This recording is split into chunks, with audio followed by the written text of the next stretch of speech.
اس ڈرامے کے پہلے ایکٹ میں شاہ جہاں کے آخری دور حکومت کو جبکہ وہ شدید بیمار ہیں پیش کیا گیا ہے۔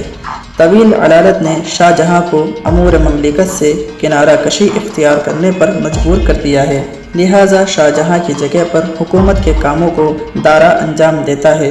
شاہ جہاں کی عدالت کی اطلاع جب شجاع، مراد اور اورنگزیب کو ملتی ہے تو وہ اس شک و شبہ میں مبتلا ہو جاتے ہیں کہ کہیں دارا خود حکومت پر قابض نہ ہو جائے اور باقی بھائیوں کو محروم ہونا پڑے، لہٰذا اسی شک کی بنیاد پر سب بغاوت کر دیتے ہیں اور اپنے اپنے مستقر سے آگرہ یعنی جو دارالسلطنت ہے کی طرف بڑھتے ہیں۔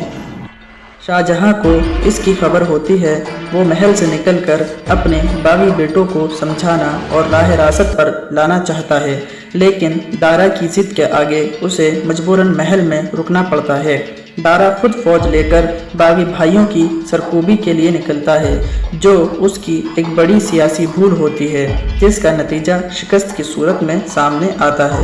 دوسرے ایکٹ میں سرمد اور شکست خوردہ دارا کو پیش کیا گیا ہے۔ تیسرے ایکٹ میں سرمد کو ان کے عقائد کی بنیاد پر گرفتار کر لیا جاتا ہے۔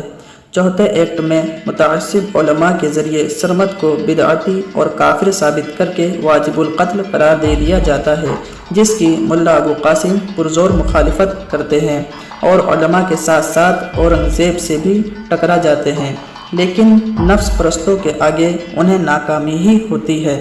پانچویں اور آخری ایکٹ میں ملا ابو قاسم کو سرمد کے شہید کر دیے جانے کی خبر کشف کے ذریعے ہوتی ہے اور اس کا صدمہ اس قدر ہوتا ہے کہ خود بھی خالق حقیقی سے جا ملتے ہیں اور ڈرامہ اسی المیہ پر اختتام پر پہنچتا ہے۔ خانہ جنگی پروفیسر محمد مجیب کا ایک بہترین ڈرامہ ہے۔ خانہ جنگی پہلی مرتبہ 1946 عیسوی میں جامعہ ملیہ اسلامیہ کی سلور جوبلی کے موقع پر پیش کیا گیا۔ خانہ جنگی 5 ایکٹ پر مشتمل ہے اور محمد مجیب کی طویل ڈراموں میں سے ایک ہے۔ خانہ جنگی کے اہم کردار سرمد، دارالشکوہ، اورنگزیب، شاہ جہاں، ملا ابو قاسم، شائستہ خاں اہم کردار ہیں۔ باقی کردار ڈرامے کو اختتام تک پہنچانے میں